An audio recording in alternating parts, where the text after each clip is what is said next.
project here. First of all, we're going to learn a mimer, which is a bit of a change of pace for this class. Because first, for several reasons, it's a change of pace. Because when we do sichas, we finish them relatively quickly, and they're topical. It's kind of like this class is a half an hour long, like kind of after a long day of nigla. So we had planned it that we would sort of do sichas, and it's almost like a break. But I decided, after taking a little counsel, maybe we're going to try and set ourselves up to learn the Basi Lagani Mimer of this year, one of them, which I couldn't figure out another time that we could fit this in if we don't do it together now. And therefore, I think it's worth it to give it a go. It's a little bit of a project. And one of the issues with it is going to be, not necessarily today or tomorrow, the next day, but it's a deep mimer and it's slightly long.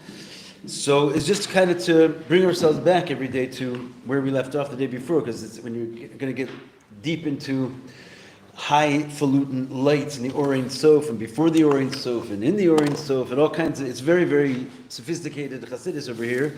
The idea is when you come back the next day, you have to sort of remember where you were. Otherwise, it's to start over and explain it again. You could do like the same os like 7 times in a row. I've seen it happen.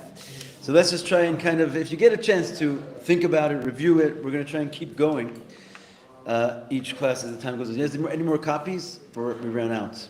All right, it's getting popular, this class. I'm going to have to make more. Sorry about that. Sharing was caring. The beginning of the mimer is not difficult. So let's begin. First, a little bit of a background. This is a mimer, 1951 is when the whole project started. As we told you guys in the morning class, Friedrich Rabbi had a mimer of 20 chapters, and that was the sort of final mimer that he gave us for his Yurtzeit and Yud Shvat. And therefore, when the Rebbe began his reign, he started it with the mimer Basi Lagani, and each year successively he said another mimer Basi Lagani, and each one was another explanation of a different chapter. So the Rebbe explained the first chapter the first year, and they had made a mimer to explain the second chapter of the Friedrich Rebbe's mimer the second year, and so he went for 20 years, and he completed it, and then he did it again. So what we're learning right now is the fifth, because we're in the cycle really never ends, right? Even after the Rebbe passed away, all the Chassidim still stay on the cycle, and this year we're in the 15th chapter of the cycle, right? Tafshin Pei Hey is, if you count it out, it's going to be the 4th time through, 15th chapter. So that being said, I'm just going to give a little introduction. It's going to be helpful, even though it's taking a bit of time.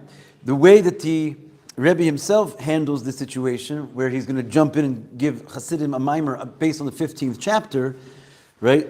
It's, even though they're Hasidim and they're all in 770 ready for a mimer, it's a little jarring to just start explaining chapter 15 when it's assuming that everybody is all briefed on the Friedrich Rebbe's mimer and knows exactly what chapter 15 is about, its continuation with the other 14 chapters. It's a little bit, I don't know how he did it, quite frankly, but the way he organized it was that in the beginning of every year, he would give you like a brief summary of the whole mimer up until the chapter that he's going to work on, so that you're sort of in the flow. So the first couple days of this class will be essentially a little review on the Friedrich Rebbe's Basi Lagani mimer up until chapter 15. And with that, we will begin. Ready? Basi Lagani achosi kala. Right, I came to my garden, my daughter, my sister, my bride. Umevi balahilula. The Friedrich Rebbe brings mimer midrash on this. Lagani laganuni, like we learned in the morning. Don't read it my garden, but rather my wedding chamber, my chuppah. Maybe you guys can share. L'makam shaya ikari b'techila, the place where I originally was. So Hashem returned, so to speak, to the earth, to the Garden of Eden, where he originally was. This is in the days, of course, of Shlomo, or the days of Moshe, when Hashem came back to the earth after having left. The ikar shechina b'tachtonim haisa, because we know that the main shechina started in the tachtonim, connected to this world. But first man through the first sin, he removed the Shekhinah from the earth to the first heaven. And then there were other generations that came afterwards which also transgressed the ways of God. And nistalka Shekhinah min Rakia l'Rakia ad Rakia Shvi. And they pushed the Shekhinah out, up and away until the seventh heaven. And then tzaddikim came into the world. Avos ha'olam, the fathers of the world, Avram, Yitzchak, etc. The order all the way down to Moshe. They started bringing the Shekhinah back the other way. Ad Shabah Shvi, Moshe Rabbeinu, until Moshe was the seventh came. Shekol Shvi Chavivin, and as we said, all sevens are beloved. And he brought the Shekhinah back from heaven down to earth. Right? He made that reconnection to the earth. That was the whole purpose. In other words, all the other generations did good work. They brought the Shekhinah closer, but the kavanah, of course, was to reattach it to the earth. Therefore, the Shvi, which is the most beloved, he brought the Shekhinah back down to the Tachtonim, i.e., Lamakam Shai Yikari B'Tachila, the place that it originally was, where Hashem said in the beginning that the Ikr Shekhinah B'Tachtonim Haisa used to be in the Tachton, and now Moshe brought it back. And this, says the Frierdiker Rebbe, is what the pasuk explains. Tzaddikim yishu aretz v'yishknu la'ad aleha. He brings a pasuk there. It says that the tzaddikim basically inherit the earth. They inherit their Gan Eden. How? By yishknu la'ad aleha.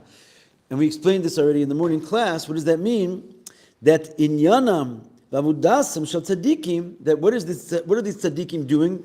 Which is their whole avoda. And by the way, the Rabbi gives us a little favor here. He says, "Va'amech kulam tzaddikim." That when it refers to the tzaddikim, all of your people are tzaddikim. There's a pasuk that says, and therefore this is the work of every Jew who's called a tzaddik. Hulasos dir lo yisbarach b'tachtonim. It's in order to make a dwelling place in the lowest world. How do we do this? Yishkanu la'ad aleha. We're supposed to yishkanu, which means mamshichim, this level called ad, which is the Shekhinah down on the earth. This is the work of all tzaddikim, to make a dir b'tachtonim. How do we do it? By this avoda of subjugation, transformation, and in doing so, then you reveal the glory of Hashem in all the worlds. I'm going very, very fast because we should sound familiar. We learned this morning. Which means, we explained earlier this morning, that when the Pasuk or the Zohar says that when you do this work called Hiskafi and Hishapcha, you reveal the glory of Hashem in all the worlds. And he explains over there that it's referring to a very specific level of light that you reveal when you do this avoda of transformation and subjugation. And the light that you reveal is what's called a light which is equal in all the worlds. And what light is equal in all the worlds? Because if you look at each world, it's not equal. The light of Atzilus, the light of Bria, etc. What light is equal in all the worlds? It's called the Sovev light, which is a light which is so high that it's equally unexperiencable in each world. And that infinite light, which cannot be experienced by even the highest world, that's the light that you reveal in the Mishkan when you're Yishkanu La'ad, the work of the Tzaddikim through their avodah of Hiskafi and Hishapcha. They get somehow this light, this unknowable light, they're able to grab it, and it's called the Soviv Kolomi. Because that's what it says, you reveal the glory of Hashem in all the worlds. In other words, the light which is equal in all the worlds, this is this glory of Hashem, which is equal in all the worlds. The Kayal Ora Soviv Kolom refers to the Soviv light, Shemer B'Kol Olamos B'Shav, which shines equal in all the worlds. Ubeofen Shel Istalik, which he doesn't really get into over here, but we can talk about this now for a second. We didn't explain this part in the morning class. What is the word that he uses, istalik, to mean reveal? In this pasuk it says, Kad iskafi esitra achra, istalik yikar dekucha brichu b'kula omi. When you will have iskafia, subjugate, you'll istalik, the glory of Hashem in all the worlds. The sovev light will be revealed. Why is the word for revealed the word istalik? The word istalik usually means to remove, right? So why does he say the word here is istalik? It doesn't mean here removed. On the contrary, it means the exact opposite. It means revealed. Why does he use the word for removed to say revealed? Okay, so but then you're really changing the meaning of the word in the sentence, right? Because you're saying that the word there means removed, but actually the word comes to mean istalik means to be revealed. So it doesn't actually mean removed. So why does he use a word that means removed when he's to mean revealed? Yeah. Is removing the revealed light, which introduces You're not removing anything. It's revealing the glory of Hashem in all the words. It's a revelation. Why is the word for removed the word that's used for revelation? We're not going to change the meaning of the word. He's removing the revelation, He's not removing revelation. He's revealing something. But at the end, he's revealing something. He's revealing the glory of Hashem. So you're saying it's a two-step process that he's putting into this? He's revealing the glory of Hashem in all the worlds. So all the worlds is shaykh to the silver light. It's like that's the one that. So he's removing the light, which is in the Gilui aspect, which is like revealed more and more in every higher world. That light's being removed, but then the light which is silver is being revealed. Is that what we're saying? It's too many words and definitions to try and put into this one word. It's complex. Like it's a whole system. He's just trying to say revealed. The question is, why does he use the word istalik to mean revealed? I'm gonna jump in here. I'm gonna jump in. First, it doesn't actually change the meaning. This word can be used in this way, but when it is used in this way, we have to ask ourselves why, because it has this other connotation. And the answer is, in short, because the type of light that is being revealed is a light which is so high that you can't see. That's not what you said, but it's okay. If you think that's what you said, I'm behind you all the way. Say it again. But the point is the light that he's revealing is a light which is so high that it cannot be seen. And that's why you use the word istalik. This same word is used for the istalkus. When do we hear a lot of this time this word istalkus? In the passing of tzaddikim, right? And yet we always talk about Chai v'Kayam, David Melech Yisrael, Chai v'Kayam. Right, we're in Parshas Vayechi right now, which is the parsha where Yaakov passes away. Chai v'Kayam. So we don't think that anybody dies around here, certainly not tzaddikim. So why do we use the word istalik also for them? Because we mean the same thing. It does not mean they're removed. It's a total misnomer that the people think that when you say today is the istalkus of the tzaddik, then you think that's the day he was removed. It's not what it means. The word istalkus means revelation of the tzaddik. When a tzaddik goes to such a high level that he's now able to reveal something to you which is completely beyond revelation, then what happens? You don't see him anymore. But what you're not seeing is something which is bigger than what you saw before. It's not a removal. It's revealing something at a level which is beyond comprehension. And such a revelation we use the word histalkus for. Because it basically represents that you're not taking away the body of the tzaddik and then bringing back something, which is what you were saying. It's like a two-step process. It's not what's happening. It's a revelation of something which cannot be seen. And therefore, this word is used in this particular Zohar, which also aids us in understanding how the words should be read. Bekulhu almin, the fact that it's a light which is equal in all the worlds, is a light which cannot be seen. And therefore, the word that's used in order to explain its revelation is the word istalik. Clear?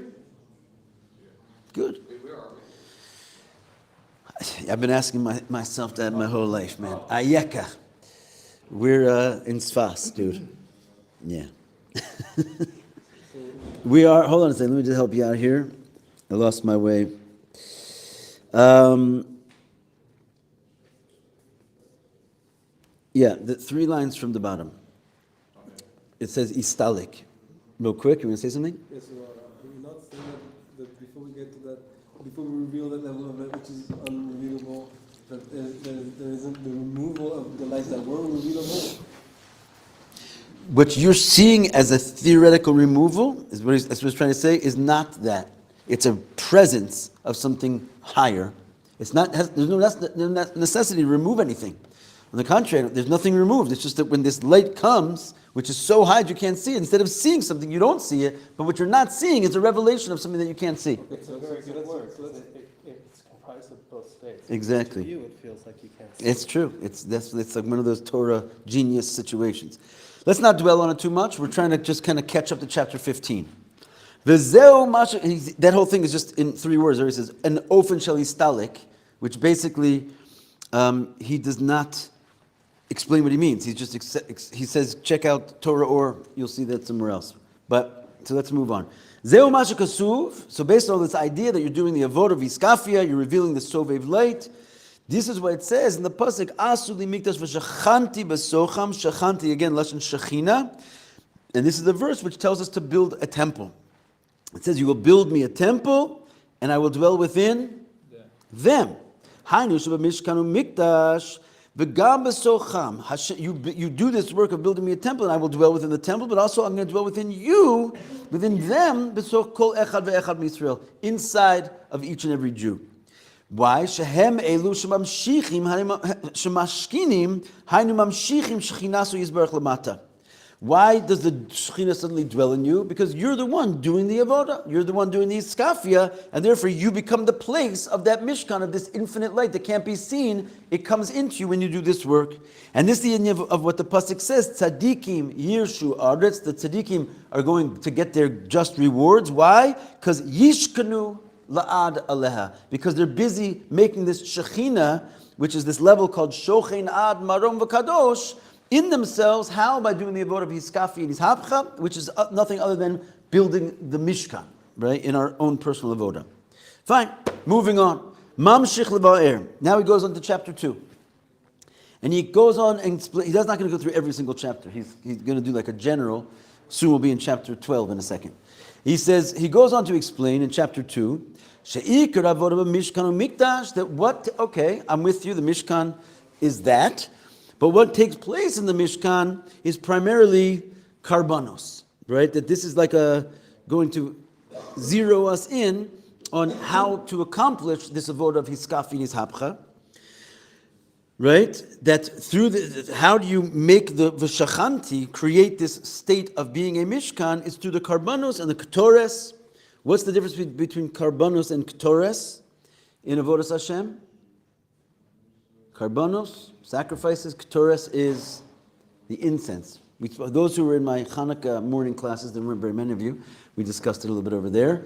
But in Avodas Hashem, in the temple, what was the difference between the effectiveness of the karbanos, the animal sacrifice, versus the ketores? Also for us, pleasure as well as both are pleasing smells to Hashem. They both are called, nachas ruach lefanai. But Torah is a bigger deal, right? Well, where do you see this also? It's on the inner altar of Hashem. The karbonos were the outer altar. Also, the word kitor means a knot, right? Chad katinis katarna, like the Rashbi says, I was like knotted as one with Hashem. Whereas the word carbon, it doesn't mean a knot. What does it mean? Close, right? You're not quite as close as being tied into a knot, but you're close. So what's so great about the ketores that gives you higher than the, yeah? One of the incense isn't kosher. One of the incense spices is not kosher, right? Which is the whole idea of the karbanos to begin with. Yeah, it's made from the blood of an animal called yedua. It's the idea is that all of the purpose of the karbanos is to take the gashmias of olam hazeh and unite it to Hashem. This is how you make a mishkan for Hashem. As we learned this morning, Adam ki yakriv, you're supposed to bring yourself and your animal so close to God in order to make this closeness. But the idea is you're trying to elevate the klippah and make it one with God. Usually a Jew cannot get his hands on the gimel klippas atameis because we're not able to work with them. Right? Our work is with what's kosher lapia. You can only make a sefer Torah from kosher skins. You can only work with non-stolen goods and so forth. We can only work with the klippas noga. That's what we can elevate. So all the karbanos are from kosher animals. But this idea that in the panemius of the altar of Hashem, you can find an ingredient which is actually from the gimel klippas atameis, and that Hashem allows suddenly to be elevated. It shows that there's even a way to elevate the gimel klippas atameis. So the ketores is even higher. It's just a footnote, right? There's a whole mimer at that year explaining that. There's so many teachings from the Basi Lagani legacy, but okay, I'm just kind of filling in here and there. It's all in the footnotes. So he says, the mimer goes on to continue. I get you, this Mishkan, what goes on in the Mishkan, the karbonos and the ketores. Shinyanim hu kamaimer raza de korbana ola ad raz de ein sof. And as the Zohar says, the secret of the carbon goes all the way up to the secret of the Ein Sof. In other words, we're not just slaughtering animals over there, we're capturing the Ein Sof in the way that we said before. Because when you have iskafia, you get this infinite light.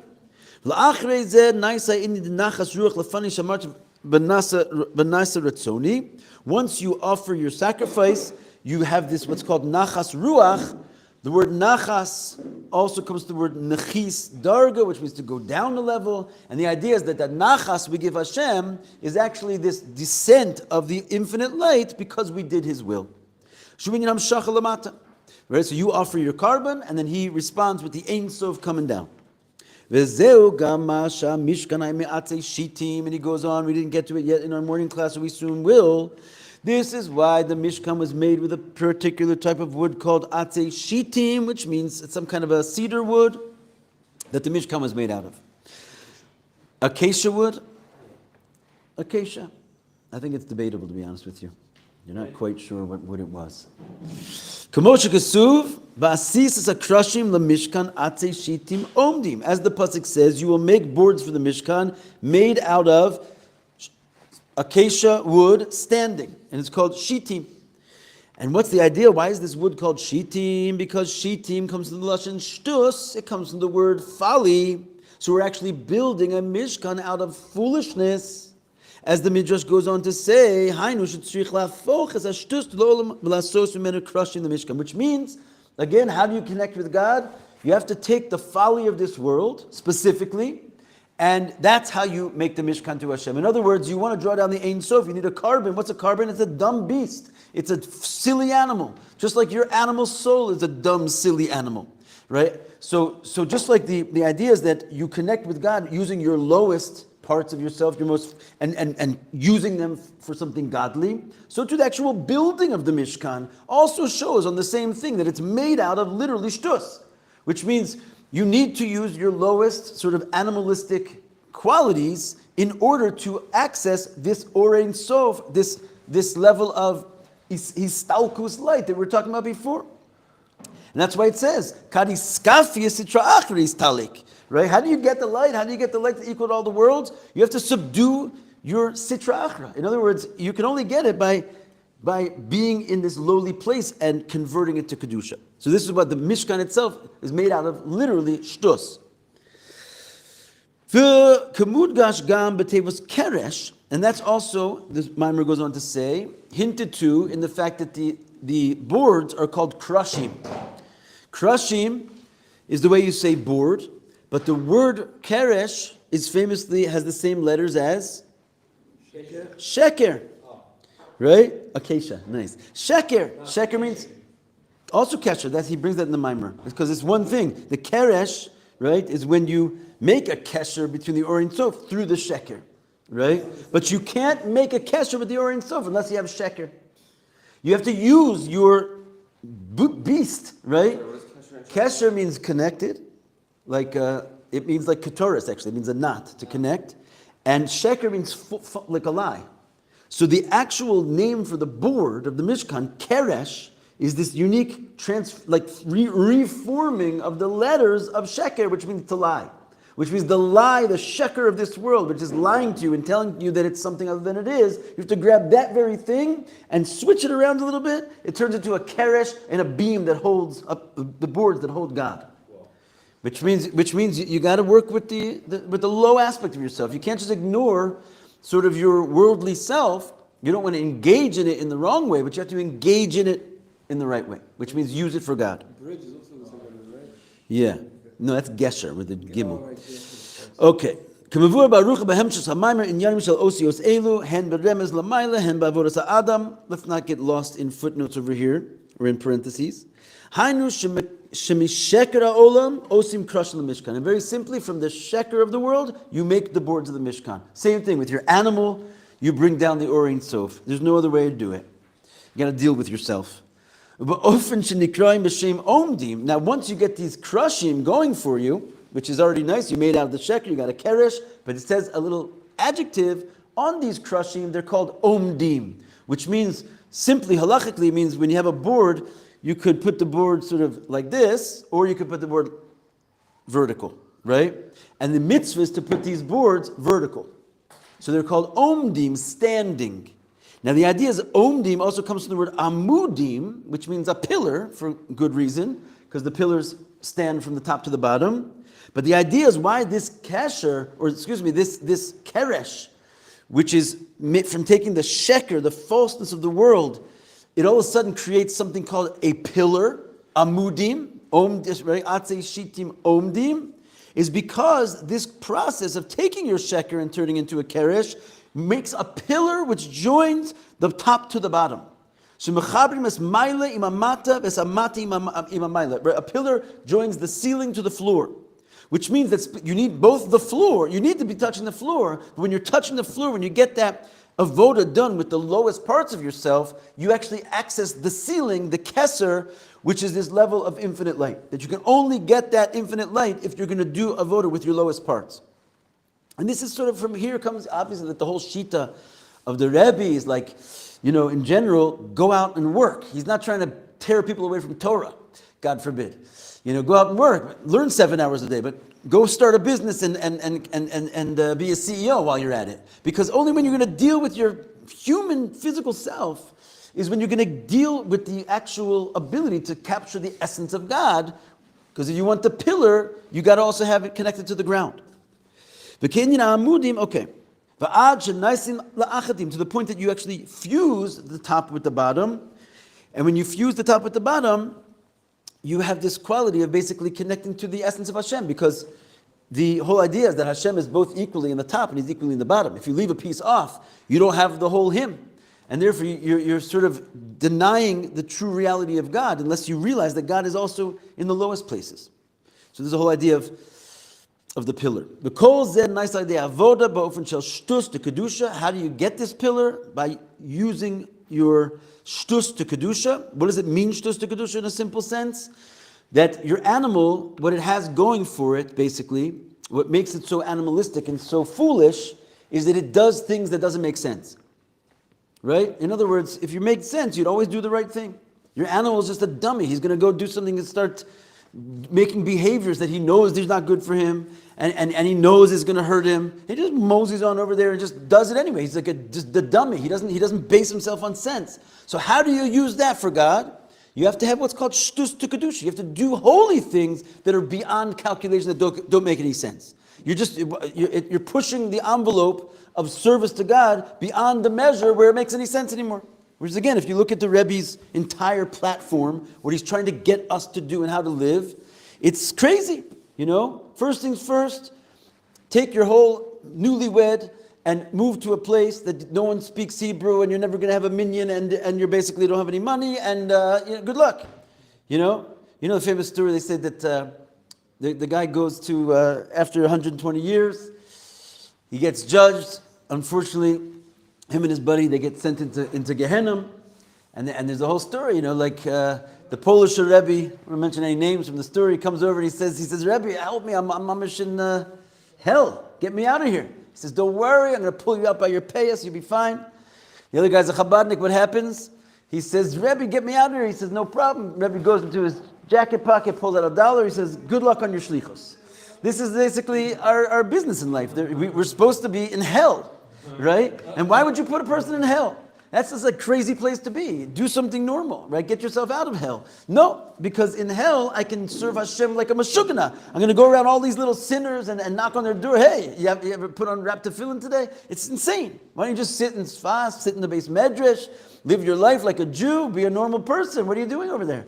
This is called shtus to kedusha. Well, your animal soul knows just exactly how to be a fool. You have to use that koach of the animal soul and be a fool for Hashem. And this is called shtus to kedusha. It creates this pillar. You turn the sheker of the world into the mishkan, and you're good to go. And this is the Indian avoda shelamayla mitam v'das, serving God beyond rationality.